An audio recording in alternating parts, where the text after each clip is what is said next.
안녕하세요. 토요 미스테리 디바제식합니다. 2012년 12월 12일 밤 9시 30분 대만 북부의 항구 도시 지룽에 살고 있는 중년 여성 추이메이는 갑작스러운 전화 한 통을 받게 됩니다.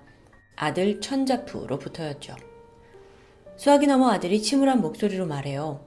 엄마, 동생이 이틀째 집에 오지 않고 있어요. 잠시 가족 소개를 먼저 하자면 전화를 건 아들은 천자푸, 36살로 5남매 중 셋째 아들이었습니다. 이들 가족은 아버지가 돌아가신 후에 맏딸이 어머니와 둘째 남동생 그리고 막내 동생을 데리고 이 지룽에 함께 살고 있었어요. 그리고 셋째 아들 천자푸와 넷째 동생 천안팅만이 가족과 떨어져서 지내고 있었죠. 여동생을 데리고 살고 있는 겁니다. 이들이 살고 있는 곳은 신베이시로 지룽과는 상당히 거리가 있는데요. 그나저나 이 넷째 여동생 천안팅에게 무슨 일이라도 생긴 걸까요? 우선 천안팅은 셋째 오빠보다 1살 어린 여동생이었습니다. 어릴 때부터 집에서나 학교에서 사랑을 독차지하는 소녀였어요. 왜냐면 귀여운 외모에 또 노래와 춤을 좋아해서 어딜 가나 주목받았기 때문입니다. 오죽하면 주변에서 아유 얘는 크면 연예인 시켜야 돼 이런 말을 자주 들었다고 합니다. 그만큼 끼가 많았던 거죠. 그런 천안팅의 삶이 바뀐 건 그녀가 18살이 되던 해였습니다.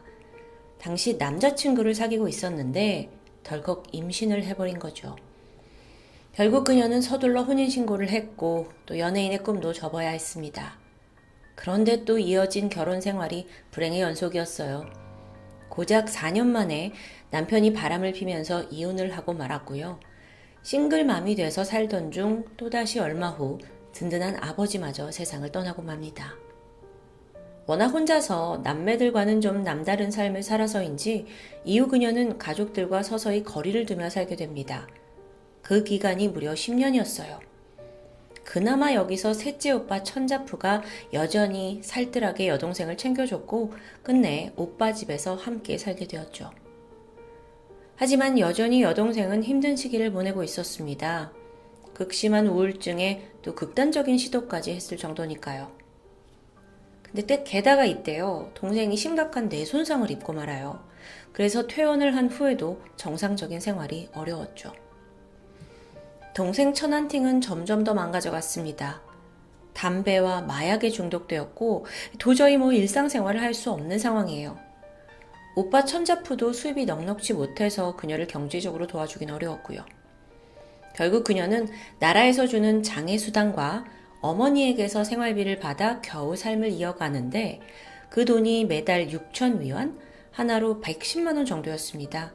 아주 넉넉하다고 볼 순 없겠죠.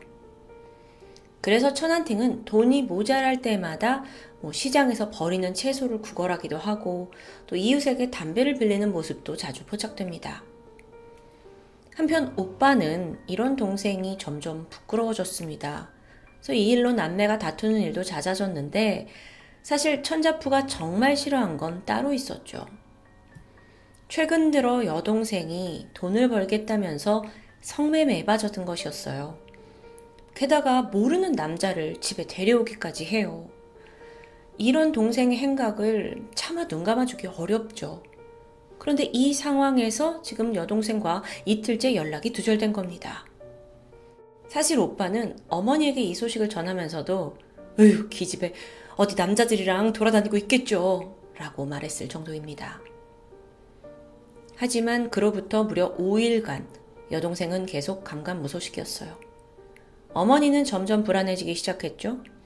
이전에도 딸이 연락 두절된 적은 몇 번 있었지만 대부분 하루나 이틀이었거든요.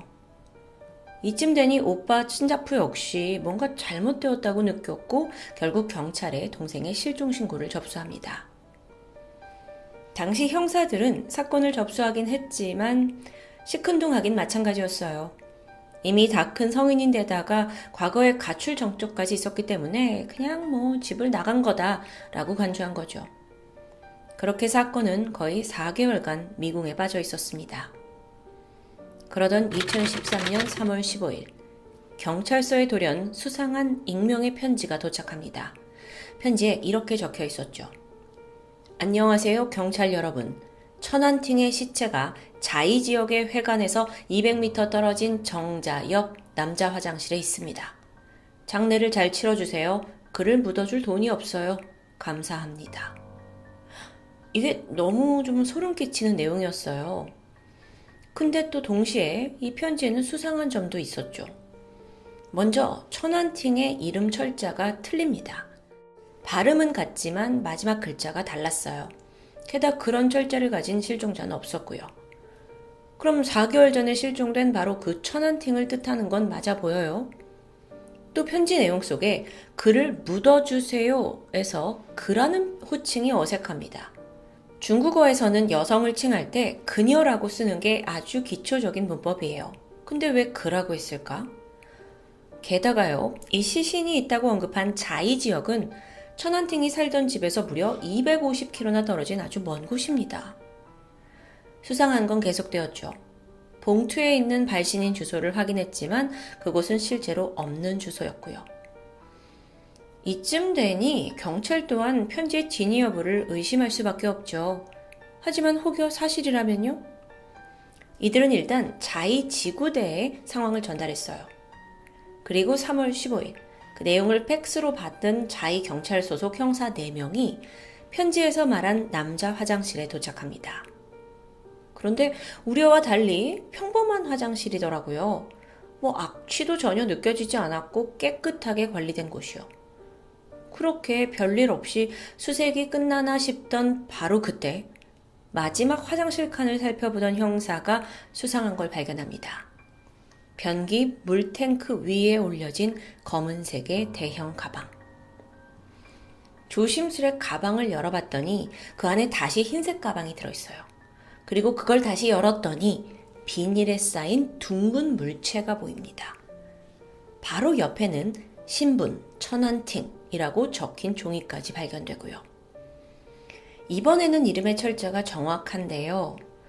자, 이 둥근 물체, 형사들이 이걸 하나하나 이제 뜯어보기 시작합니다. 보니까 여러 겹의 비닐로 되어 있었고, 그게 둥그런 공 모양이었어요.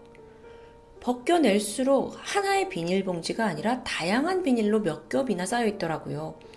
그냥 슈퍼에서 주는 비닐봉투에 투명한 비닐도 있고, 근데 또 벗기면 벗길수록 그 안에 검은색 여성 재킷으로 쌓아두기도 했고, 또 한 겹 벗기니까 여성 속옷도 나오고 여성 블라우스도 나오고. 경찰은 닥치는 대로 포장을 막 풀어봤습니다. 그리고 마지막으로 2cm 두께의 소금층까지 발견돼요. 그런데 여러분, 이렇게 덩어리를 해체하는 과정에서 악취는 점점 심해졌습니다. 분명 안에 뭔가 있는 거예요. 결국 마지막으로 소금층을 조심히 파냈는데 형사들은 인생에서 단 한 번도 보지 못한 경악할 만한 광경을 마주합니다. 뭐였냐면 쪼글쪼글하게 수분이 한 방울도 남지 않은 말 그대로 소금에 절여진 여성의 머리 부위입니다. 이게 왜 이렇게 동그랗게 공 모양이었는지 이해되시죠? 머리예요. 아니 그럼 나머지 시신은 어디 있죠? 즉각 수사팀이 출동해서 밤새도록 인근을 샅샅이 수색했지만 끝내 머리 외에 다른 부위는 찾지 못했습니다. 이번에는 머리 부위를 좀 살펴볼까요? 사체 훼손이 너무 심했어요. 미라라고 해도 될 만큼 굉장히 쪼그라들어 있었죠. 신원 확인을 위해 DNA 감정이 이루어졌고 그 결과 천안팅이라는 게 확인됩니다. 또 추가로 그 머리를 감싸고 있던 각종 겉옷, 속옷도 모두 그녀의 소지품이었고요. 그런데 여기서 그 발견된 속옷 한 부분에서 남성의 책이 발견돼요. 오빠 천자푸의 증언에 따르면 4개월 전인 지난 12월 11일 여동생이 낮에 외출을 하는 모습을 본 게 마지막이었다고 말합니다. 경찰은 그녀가 평소 성매매를 했다는 증언에 따라 그녀가 만났던 손님들을 조사하기 시작해요. 여기서 그녀의 단골 손님인 쉬유리를 참고인으로 소환합니다. 그는 피해자 천안팅이 사라지기 이틀 전인 12월 9일 그녀와 만남을 가졌다고 진술을 했는데 그러면서 당시 천안팅이 어떤 속옷을 입고 있었는지 그 색깔을 기억해냈어요. 그게 바로 시신의 머리를 감싸고 있던 바로 그 속옷입니다. 또 조사해보니까 남아있던 책도 시우리의 것이더라고요. 근데 이상합니다. 그가 피해자 천안팅을 만난 건 분명 실종 이틀 전이라고 말했어요. 그녀가 실종된 11일에는 결코 만나지 않았다고 부인을 했고요. 그러면 여기서 오빠와 시우리의 증언이 어긋나게 됩니다. 속옷의 상태로 봤을 때 천안팅은 누가 봐도 시우리를 만난 직후 살해된 것으로 보여요. 왜냐면 그때 입은 속옷도 입고 있고 또 거기 체액도 묻어 있으니까요. 근데 만약 그게 아니라면 천안팅은 실종되기 전 3일간 같은 속옷을 입고 있었다는 걸까요? 여기서 그녀를 잘 아는 어머니에 따르면 딸은 한겨울에도 매일 목욕을 하고 새 옷을 갈아입는 사람이었다고 말합니다. 속옷 하나를 가지고 3일에는 입을 사람이 아니라는 거예요.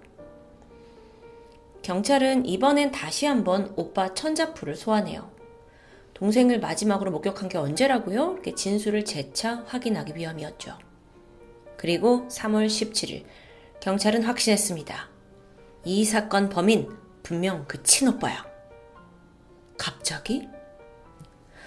여기서 경찰이 내세운 증거는 먼저 그 익명의 편지였습니다. 필적 전문가 분석에 따르면 이게 천자푸의 필체와 일치해요. 비록 당연히 익명의 편지를 보낸 거기 때문에 글씨를 이렇게 꼬부랑꼬부랑 썼지만 감추려는 흔적이죠? 그래도 전문가의 분석을 피하기는 어려웠습니다. 그런데 이거 외에도 무엇보다 천자푸의 진술이 결정적이었는데 앞뒤가 맞지 않아요. 자, 그는 동생이 사라지기 전인 12월 9일과 10일에 자기는 직장에 출근을 했다고 말했어요. 근데 근무하는 식당에 확인을 해보니까 이날 천자푸가 출근한 사실은 없더라고요. 또한 범인은 그 유기한 시신 옆에다가 천안팅이라고 분명히 이름을 제대로 써뒀죠? 이거 역시 천자푸를 의심할 만한 증거였습니다. 이게 무슨 말이냐면 사실 그 여동생 천안팅은 개명한 이름이에요. 그녀의 원래 이름은 아후이에요. 그래서 친척이나 가까운 친구들은 다 그녀를 아후이라고 불렀어요. 개명을 한 후에는 인간관계가 그렇게 좋지 않았기 때문에 이 천안팅이란 이름을 아는 사람이 많지 않습니다. 아주 소수예요. 당연히 가족들은 그 이름 알고 있고요. 경찰이 추정하는 살해 동기 또한 다시 한번 명확합니다. 오빠는 당시 식당에서 요리사로 일을 하고 있었는데 이전에 약 5년간 보험 판매원으로 일했더라고요. 그러고 보니까 지난 2011년경부터 동생 앞으로 무려 5건의 생명보험을 들었던 기록이 나옵니다. 그 중에 3개는 보험료를 연체해서 결국 소멸됐지만 2개의 보험은 여전히 유효합니다. 근데 생각해보세요. 넉넉지 않은 살림에 여동생 이름으로 보험을 5개씩이나 붙는다는 것 자체가 말이 좀 안 되죠. 그러다 결정적인 계기가 발생한 것으로 보입니다. 이게 6개월 전인 2012년 5월, 오빠가 류 씨라는 여성과 결혼을 준비하고 있었어요. 그런데 결혼을 준비하다 보니 그 과정에서 많은 빚을 지게 되죠. 동시에 내가 이제 곧 결혼을 할 건데 나의 아내가 여동생의 행실을 어떻게 생각할지 이것도 큰 걱정이었습니다. 그러던 중 이번엔 동생이 성매매 손님과 통화하는 걸 엿듣게 된 거예요. 더 이상 이 수치스러운 애를 그냥 둬서는 안 되겠다고 생각한 거죠. 그는 계획을 세우기 시작합니다. 그러고 보니 성매매라는 게 아주 좋은 구실을 만들 수 있을 것 같았어요. 동생이 손님 만나러 갔다가 변태 손님에 의해 끔찍하게 살해되는 시나리오가 떠오른 거죠. 안성맞춤으로 생각됩니다. 12월 11일, 그는 성매매를 하고 돌아온 여동생을 목졸라 살해합니다. 이제 인생의 걸림돌이 사라진 거예요. 근데 시신을 어떻게 처리하죠? 그는 여동생의 머리를 잘랐습니다. 그리고 일부러 입고 있던 속옷으로 다 감쌌어요. 그래야 더 성매매 손님이 용의자로 몰릴 테니까요. 평소 그는 요리사였기 때문에 고기 덩어리를 자주 다뤘는데요. 그 덕에 시신을 수월하게 토막낸 것으로 보입니다. 아니, 그러면 여기서 좀 의문이 드는데 왜 굳이 경찰서에 편지를 보낸 걸까요? 이게 오빠 입장에서는 반드시 필요한 작업이었죠. 동생이 실종이 아니라 사망으로 확인이 되어야 자기가 보험금을 탈 수 있으니까요. 만약 실종이면요, 7년을 더 기다려야만 돈을 받을 수 있어요. 근데 그 와중에 보험금은 매달 나가겠죠? 이걸 유지할 수 없던 천자푸는 위험을 감수하고 경찰에 편지를 보낸 겁니다. 그럼 나머지 시신은 어디에 있냐? 경찰은 살해 시점인 12월 9일 이후 집 근처의 모든 CCTV를 둘러보면서 시신 유기 증거를 찾기 시작했어요. 치밀한 분석을 한 끝에 정말 황당한 사실을 알아냅니다. 천자푸가 여장을 하고서 시신을 옮겼더라고요. 그것도 한 벌이 아니라 수시로 옷과 신발을 갈아입으면서 다른 사람인 척 CCTV 추적을 피한 거죠. 하지만 명백하게도요, 여자 가발 쓰고 비닐봉지 옮기는 모습이 포착되거든요. 그래서 경찰이 이거다 싶어서 그 동선 추적했고 천자푸가 버린 비닐봉지를 확보합니다. 그런데 반전이 있었죠. 허무하게도 그 비닐 안에 아무것도 없어요. 아니 이게 무슨 상황인 거죠? 설마 천자푸가 여기까지 예상했던 걸까요? 마치 자기가 시신을 유기한 것처럼 경찰을 속이려고요? 와, 이게 그렇다면 진짜 지능범인 건데요. 이렇게 수사관들이 당황해하고 있을 무렵 범인의 아내 류 씨가 중요한 증언을 하게 됩니다. 일단 여동생이 실종된 직후 결혼 준비를 하던 류 씨가 아예 천자푸의 집에 들어와서 함께 살게 돼요. 여동생이 이제 없으니까. 근데 이상하게도 남자친구가 냉동실만큼은 절대 손을 대지 말라고 했다는 거예요. 뭐 그러려니 했죠. 근데 2주 정도가 지났을 무렵부터 집에서 점점 막 썩은 냄새가 진동을 합니다. 악취가 어디서 나오는지 알 수 없었고요. 그러던 어느 날 류씨가 집에 와보니까 다용도실에 웬 중형 고기 분쇄기가 떡하니 놓여져 있는 거예요. 그래서 이게 뭐냐라고 하니까 천자푸가 그거 식당에서 안 쓰는 물건인데 내가 중고로 팔려고 가져왔어 라고 말합니다. 이와 동시에 또 다른 증언도 있었습니다. 그 천자푸가 살던 아파트 아래층에 살던 주민이 12월 말쯤인가 그때부터 윗집에서 기계 소리가 심하게 났다고 말해요. 게다가 어느 날 자기네 집 화장실에 갔는데 바닥에 2-3cm 정도 오수가 고여 있더라고요. 게다가 심지어 그 오수 안에는 손톱만한 고기 찌꺼기 조각이 둥둥 떠다녔고요. 그러니까 이런 게 배수구에서 계속 흘러나오면서 비린내를 심하게 풍겼다고 하는데요. 이거 정말 확실한 증언이었죠. 경찰은 천자푸가 시신을 토막낸 후 버린 게 아니라 아예 분쇄했을 가능성에 집중했습니다. 네, 만약 그렇다면 증거 찾기가 정말 힘들어질 수 있어요. 그래서 일단 경찰이 혈흔 탐지견을 동원해서 아파트 내부와 주변까지 샅샅이 수색했죠. 그렇게 며칠간 이어진 조사 끝에 옷장 바닥 그리고 타일의 아주 작은 틈에서 희미한 핏자국을 발견합니다. 이게 숨진 천안팀과 DNA가 일치했던 겁니다. 사실 이 사건은 동생을 살해했다는 그 사실보다는 시신을 어떻게 처리했는지 이 부분이 정말 잔혹한데요. 천자푸는 시신을 토막낸 후 우선 냉동고에 보관을 했어요. 하지만 악취가 점점 더 심해지죠. 게다가 집에는 예비 신부 류 씨도 들어왔고요. 하루라도 빨리 토막을 처리해야 했습니다. 그는 여기서 고기 분쇄기를 집에 들였고 그걸로 집에 아무도 없는 시간을 이용해 동생의 시신을 분쇄합니다. 그리고 나서 그걸 하수구로 흘려보냈죠. 조각조각 내서요. 하지만 여기서 동생의 머리만큼은 여전히 냉동고에 보관했어요. 차마 버릴 수 없어서 그랬냐고요? 아니요. 나중에 동생의 죽음을 증명하는 시신이 있어야 보험금을 탈 수 있으니까요. 다 생각이 있었던 거예요. 얼마 후 이제 냉동고에 있던 시신은 다 처리했지만 이번에는 이제 아내가 된 류 씨가 냉동고를 뒤지게 되지 않을까 이게 걱정이 됐습니다. 그리고 이쯤 되니까 하루라도 빨리 보험금을 타내고 싶어졌죠. 그래서 소금에 절여진 동생의 머리를 거주지에서 멀리 떨어진 공중 화장실에 유기하고 또 그녀가 누군지 정확히 이름이 적힌 메모지까지 남기고 옵니다. 그렇게 천자푸는 자기가 완전 범죄에 성공했다고 생각한 거죠. 2014년 6월 30일 대만 법원은 살인, 사기, 시신 유기 혐의로 천자푸에게 유죄를 선고했습니다.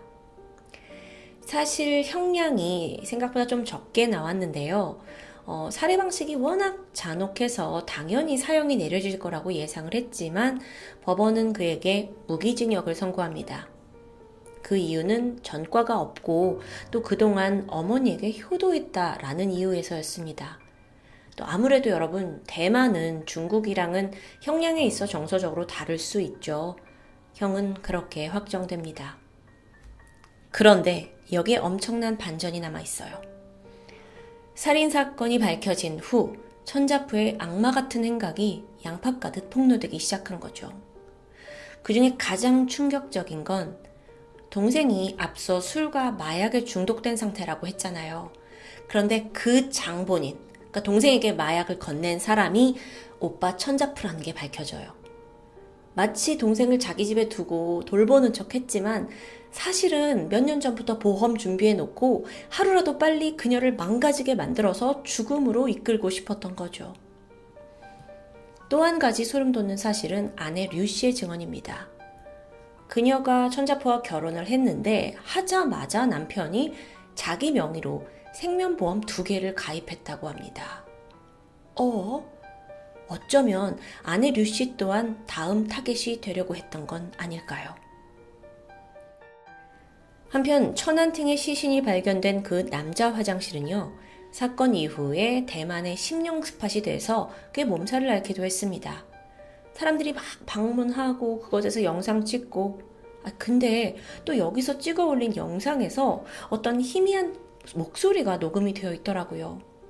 그 소리를 좀 해석해보면 마치 아파, 만지지 마 라고 말하는 여성의 흐느낌이라고 주장합니다. 물론 진위 여부는 알 수 없어요. 하지만 친오빠에게 노예처럼 이용당하다가 처참하게 살해를 당한 동생의 원한이 여전히 그곳을 떠돌고 있을지도 모르겠습니다. 현재 해당 화장실은 철거된 상태입니다. 지금까지 토요미스테리 디바제시카였습니다. 안녕하세요. 토요미스테리 디바제시카입니다. 이곳은 일본 도쿄에 있는 한 평범한 가정집이에요. 이 집에는 아주 유복하고 화목한 두 부모와 그리고 3 자녀가 살고 있었죠. 부모와 할머니, 할아버지까지 다 치과의사였던 집안이었고요. 제일 첫째 형 장남인 이 사람도 치의대에 재학 중이었어요. 그러니까 엘리트 치과의사 집안이란 얘기죠. 게다가 둘째 아들 21살의 차남 무토유키도 치과의사의 꿈을 이루기 위해 삼수를 하고 있었고요. 막내딸이 있었는데요. 무토 아즈미. 그녀는 둘째 오빠와는 1살 차이로 20살의 아주 어여쁜 대학생이었는데 외모가 워낙 예뻤던 탓에 여러 가지 모델 활동을 하던 그런 친구였다고 해요. 이 집은 누구나 부러워하는 그런 화목한 분위기를 가지고 있었어요. 둘째 아들 유키가 연말이 돼서 2006년 12월 30일 새해를 맞이하기 직전에 이제 공부를 더욱더 제대로 하기 위해서 합숙학원에 들어가려고 했었죠. 근데 어머니와 큰형은 아무래도 새해가 다가오니까 외갓집에 가서 같이 시간을 보내려고 이미 후쿠시마 현으로 떠난 상태였고요. 아버지는 마침 외출 중이었어요. 여동생 이즈미도 그날 집에 함께 있었는데요. 그녀는 사실 나중에 아버지가 외출 갔다 돌아오시면 같이 후쿠시마로 떠나서 가족끼리 좋은 시간을 보내려고 약속한 상황이었고요. 2006년 12월 30일 이날은 다른 가족들 없이 이 둘만 남겨진 상황이었습니다. 둘째 아들 유키와 막내딸 아즈미의 대화가 오고 갑니다. 오빠는 공부를 안 해서 성적이 나쁜 줄 아는데 사실 모르지. 나는 꿈이 있는데 오빠는 꿈이 없잖아. 그러니까 공부를 못하는 거지. 이렇게 아즈미가 웃으면서 오빠 유키를 놀리는 말을 합니다. 사실 연년생 남매 간에 이렇게 놀리면서 말장난하고 서로 한 대 치기도 하고 하는 건 충분히 있을 수 있는 일이에요. 하지만 이 말에 유키가 잠시 이성을 잃게 됩니다. 그는 집에 있는 목검, 나무로 만든 칼 모양의 그 자루를 가지고 오더니 동생의 머리를 내려치게 되죠. 이윽고 놀란 아즈미가 바닥에 쓰러졌고 쓰러져 있는 아이의 목을 조르기 시작합니다. 동생이 정신을 잃게 돼요. 쓰러져 있는 아이를 끌고 욕실로 갑니다. 그리고 물을 받아서 그곳에 빠뜨리게 되죠. 기절해 있었어요. 하지만 이내 정신을 차리게 됩니다. 하지만 유키는 물이 채워진 욕조에 머리를 억지로 밀어넣었고 결국엔 목 졸라 살해하게 됩니다. 정말 순식간에 벌어진 일이었어요. 죽은 이즈미를 물끄러미 바라보는 유키. 하지만 그것도 잠시였어요. 그의 손은 바빠집니다. 시신이 된 아즈미의 옷을 벗겼죠. 그리고 머리, 모발, 양쪽 팔과 다리, 흉부, 하복부를 칼로 자르기 시작합니다. 관절 부분을 중심으로 절단했어요. 집에 있던 부엌칼과 톱으로 시신을 15토막을 내기 시작한 거죠. 그리고 그걸 쓰레기 봉투 4개에 나눠 담습니다. 봉투를 2중, 3중으로 포장해서 집 3층에 있는 자신의 방 장롱에 3개를 넣어놓고요. 캐비넷에 1개 나눠 숨겨뒀어요. 유키의 모습은 침착했어요. 어떠한 감정 동요도 일어나지 않았죠. 그는 차분히 시체를 처리하고 비닐에 깔끔하게 나눠 담았습니다. 범행에 사용했던 칼이나 톱 같은 것도 세제로 깨끗하게 닦아냈고요. 자신의 옷에 피가 묻어있네요. 세탁기에 넣고 다시 하얗게 빨아냈죠. 다시 집에는 정막이 흐릅니다. 가족이 집을 비운 단 8시간의 시간 동안 이 모든 일이 벌어졌어요. 다음날 오후 아빠가 돌아왔어요. 이날은 유키가 합숙학원에 들어가기로 한 날이죠. 아빠가 물어요. 아즈미 어디 갔니? 그랬지만 유키의 대답은 몰라, 나갔나 보지. 아빠, 근데 내 친구가 준 관상용 상어가 있거든? 그거 내가 내 방에 뒀는데 죽었어. 그러니까 이상한 냄새 나니까 방문 열지 마. 그는 이렇게 아빠한테 당부해놓고 합숙학원에 들어갑니다. 그런데 유키의 범행이 발각되기까진 그렇게 오랜 시간이 걸리지 않았어요. 부모는 며칠 동안 계속 집에서 이상한 냄새를 맡아요. 결국엔 코를 대고 그 냄새의 근원을 찾다가 아들 방에 들어가게 됐고 아들 방의 옷장문을 열어보게 됩니다. 그리고 충격에 빠질 수밖에 없었죠. 잘 밀봉된 비닐 안엔 사랑하는 막내딸의 시신이 토막난 채 비참히 들어있었으니까요. 아버지는 며칠 전에 그 아즈미와 유키가 심하게 싸웠던 일을 떠올립니다.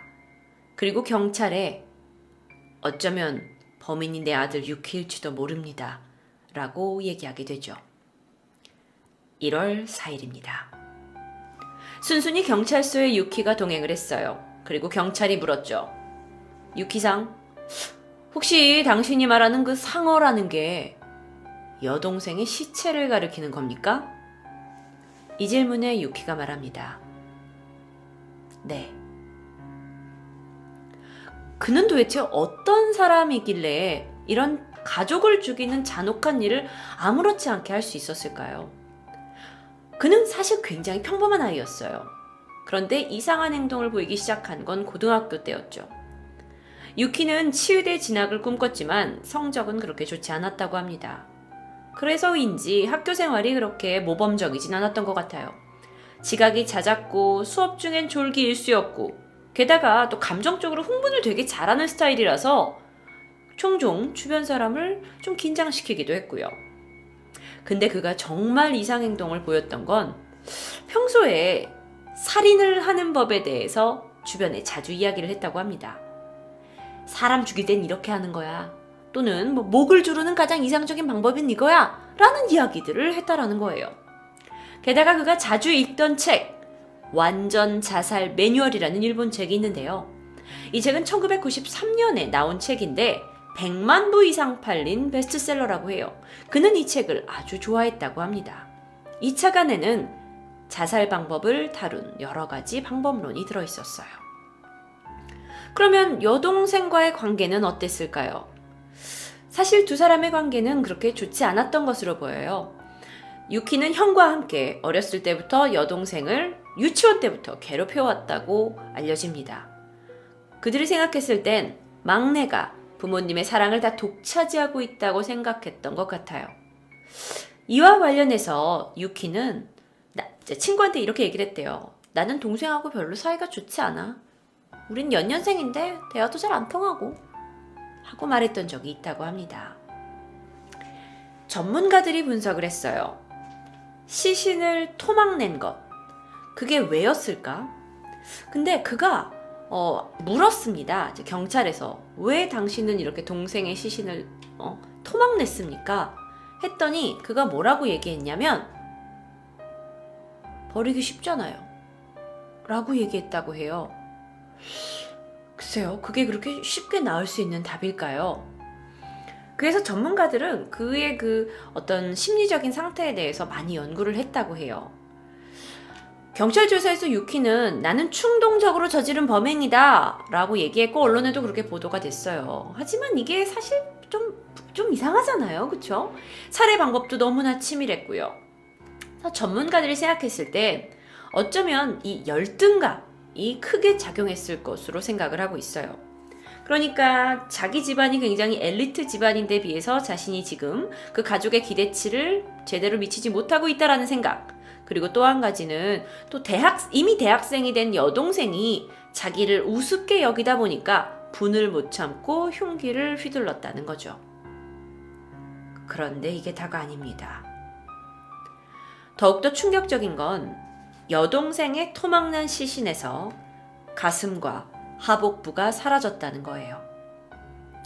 정신과 전문의는 여성의 가슴과 하복부는 성적인 행동의 상징이라고 이야기를 합니다.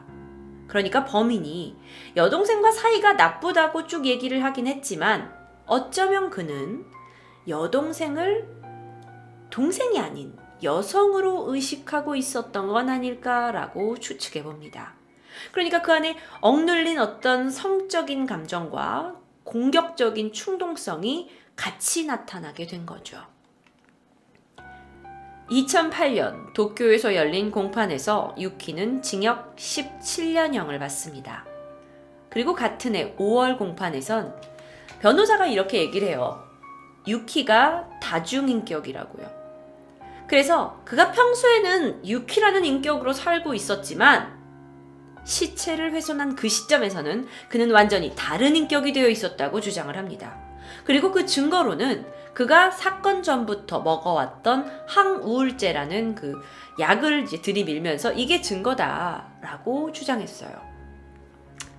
의사가 이런 진단을 했는데 유키는 선천적으로 아스퍼거 증후군이 있고 그 인격 안에 숨겨진 자기도 모르는 부분이 막 폭발을 해서 이렇게 범행으로 이어진 거지. 이건 유키가 한 게 아니다라고 주장한 거죠. 그런데 이렇게 주장을 한 게 인정이 됐어요. 그래서 징역 7년으로 감형이 된 거죠. 하지만 2009년 2심에서 피고의 다중인격이 부정되고 이 시체를 훼손한 것에 대한 책임이 물어져서 징역 12년형이 확정되었습니다.